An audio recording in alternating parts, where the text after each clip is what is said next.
Hi there and welcome to my May blog, May 2020.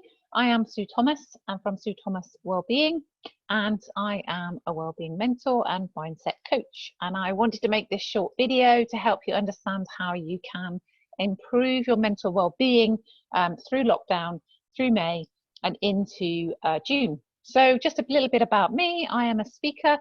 I am obviously a wellbeing mentor, nutritional therapist, personal trainer, and previous to that I was in the marketing and communications industry. So my values very much are around ethics, integrity and authenticity, and helping someone to get to much better health in a way that is realistic for them. So what I'm going to do over the course of the next 20 minutes is just help you understand how you can manage your mental health long term. But also manage it as we head through the next 30 to 60 days. So 3 easy steps, that's what we're going to focus on. And you need to understand that 1 minute of anger, so 1 minute of toxicity, will weaken your immune system for up to 4 to 5 hours. 1 minute of laughter, so focusing on the positives, will strengthen your immune system for up to 24 hours. And that's pretty powerful. So what is the first step that you need to create structure the first step that you need in order to improve your mental well-being as we go through the next 30 to 60 days? Well, the first most important thing is to think about creating structure to your day. So think about what your working hours are. Make sure you're maintaining those working hours, not working late into the evening, not getting up late and starting late. And try and think about a 50-10 rule. So work for 50 minutes, take a 10-minute break. It's very easy when you're working at home to procrastinate around things and to put the washing out or to do the washing up or anything that basically avoids sitting at your desk and doing what you need to do. So make sure if you've got tasks that you need to get done when you're in isolation, actually setting a time scale and chunking time into 50-10, 50 minutes of working, 10 minutes of just having a walk around, making a cup of tea, getting away from your desk. Always make sure you have a lunch break, even if it is only for 20 minutes. You need that mental break away from your computer and away from your desk. And make sure you are switching your computer off at the end of every day. This is really important. Don't leave it on and then come back and check emails later. Those emails are still going to be there the following morning. Try and use that time once you've switched the computer off to move away from your desk and to think about what other things you could do, whether it's exercise, whether it's going for a walk. Once you have finished at the end of the working day, it's important to keep that working day structure. Really think about reframing your thoughts rather than I can't do this. Focus on how you can do it. The subconscious mind doesn't know the difference between imagination and reality. So if you're always thinking I can't do this, then your subconscious mind is going to manifest that. Is going to basically mean you can't do it. If you focus on how can I do it, you start to think about other ways and make your brain work in a different way to come up with solutions to how you can manage working in lockdown and working at home longer term. If you travel to work, you use that time to move more. If you leave the house at 8:15 in the morning and get to work at 9 o'clock, why not go for a half-an-hour walk, get some fresh air? You could do some gardening in that time. There's lots of things that you could do that would allow you to utilize that time that you would have been sitting in the car or traveling to work to use that time productively, and that will help you put in a better frame of mind for the rest of the day. Always find 3 positives at the end of the day. Again, your subconscious mind needs to be fed positive messages, otherwise it's always going to be focusing on the negative side of things. So just think about how you can focus and what you can, what positives you can create through the course of your day. And then get into a really good sleep routine. So we should be going to bed by 10 o'clock and sleeping through till 6. And the more of a routine that you're in with that, the more your body will get accustomed to it, and you will be able to go into a deeper sleep and you will have a longer sleep time. Just 1 hour of reduced sleep a night, we should be getting 7 hours sleep a night. Just 1 hour of reduced sleep a night can lower your immune system by up to 70%. It can put you at risk of prediabetes and high blood pressure. It can mean that you're eating more than 500 extra calories a day because it sends your hormones all over the place. So getting into a good sleep routine is really, really important, making sure that you are not using devices late into the evening, etc., that tell your body that it's daytime rather than nighttime. Try and get into a good sleep routine where you're winding down, turning the lights down, and getting into bed by 10 o'clock. That will really help with your mental health. When we go into a deep quality sleep, stage 3 and 4 sleep, our brain cleans itself, and that is the point at which when our brain cleans, that we can reduce the risks of mental well-being. 1 in 4 people in this country struggle with their mental health, and a lot of that has got to do with the fact that we are not getting good quality sleep every single night. If you want to know more about sleep and the importance of sleep, do get in touch with me, because there's lots of ways that you can improve your sleep on a day-to-day basis. But it's so important. Sleep is as important as providing your body with the right nutrients to be able to heal itself. So step 1, create structure to your day. Step 2, support your intestinal health. This is a quote from the British Medical Journal. Gut microbes are key to many aspects of human health, including immune system, metabolic system, and neurobehavioral traits, which means basically your intestine has an impact on what is going on in your brain and the way you behave. So if your intestine is toxic and slow and sluggish and not moving through properly, that will have an impact in terms of your emotions. There is a direct link between your intestine and your brain called the vagus nerve, and anything going on in the intestine comes out in the brain, and vice versa. Any of your emotions will have an impact on how your intestine is working. So getting your intestinal health where it should be is really, really important to long-term mental health. So obviously talked about the gut-brain connection already, that vagus nerve that has the link between the brain and the intestine. 80% of your immunity is in the gut. If you are anxious about protecting yourself and keeping yourself well during this time of insecurity and disease, then you need to be focusing on supporting your intestine, because 80% of your immune cells are in your intestine. And 90% of your serotonin, which is your feel-good neurotransmitter, is produced in your intestine by healthy functioning bacteria. And that serotonin passes up the vagus nerve and is what makes us feel either negative or positive. The more serotonin you have, the more positive you will feel. The lower your serotonin levels, the more difficult it is to keep your mood buoyant. So in order to improve your mental health, you have got to focus on improving your intestinal health. Keep yourself hydrated, because that's great for moving waste through your intestine and supporting the bacteria in your intestine. And reduce exposure to toxins, because those toxins will kill off the bacteria in your intestine that are responsible for creating the serotonin.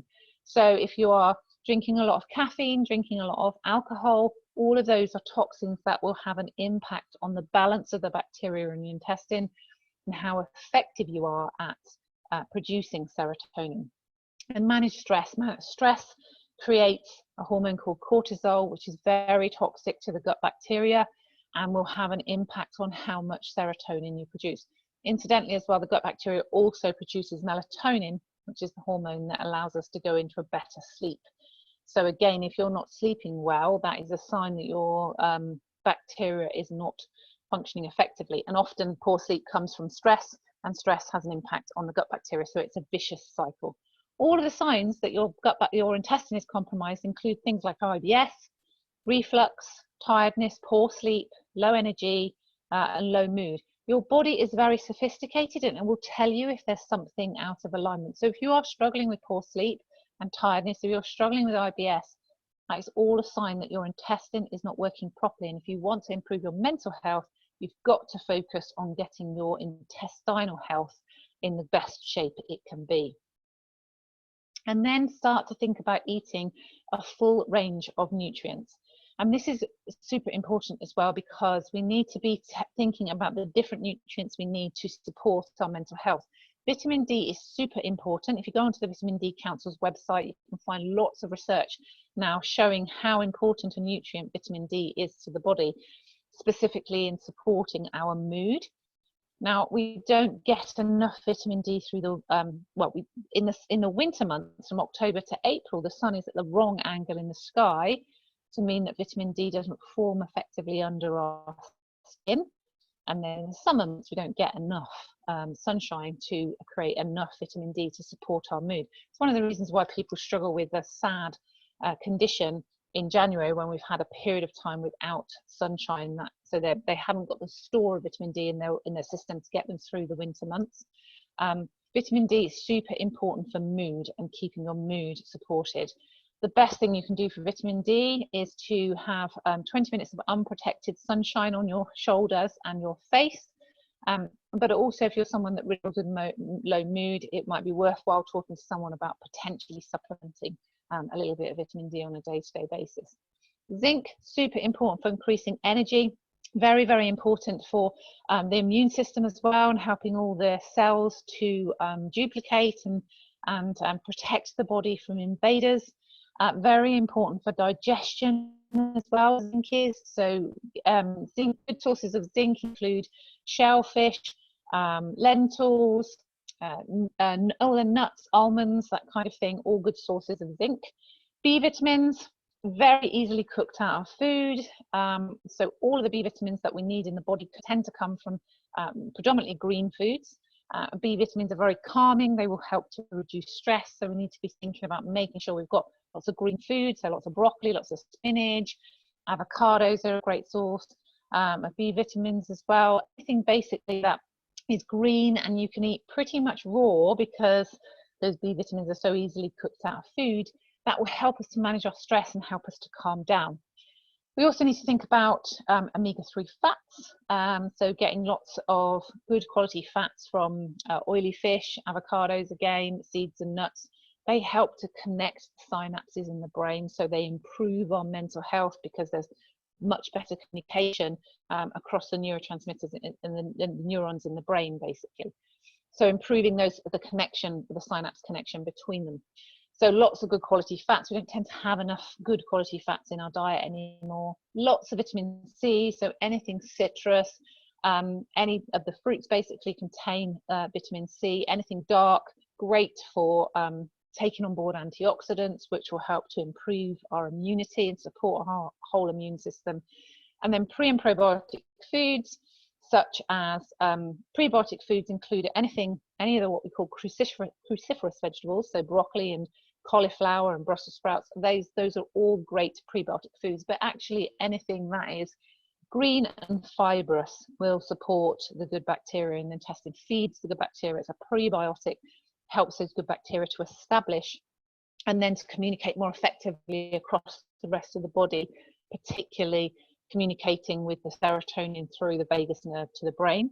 And then probiotic foods, anything that is fermented, basically, will support the intestine and help the bacteria to populate and become nicely strong. So pre and probiotic foods, really, really important.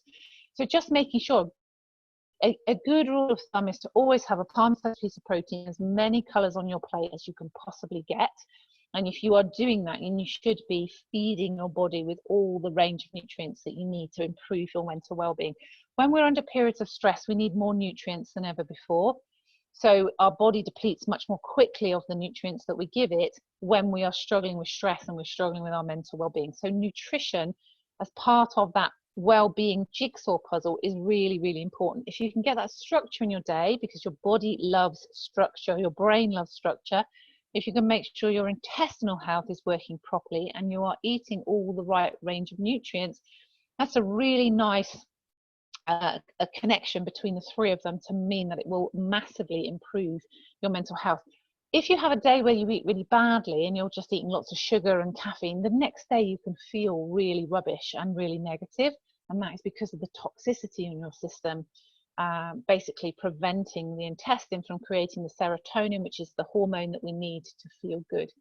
So really focusing on structure, good nutrition and good gut health will really help you manage your mental health long term. And just another quote there from the BMJ, we're entering an era where we can increasingly modify health through our food.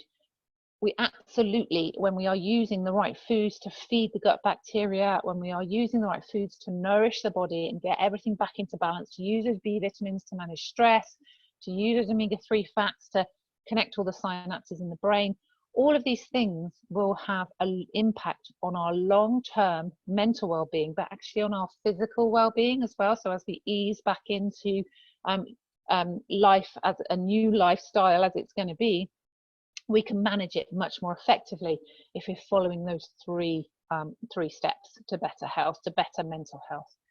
So structure your day, support your intestinal health, and eat a good range of nutrients.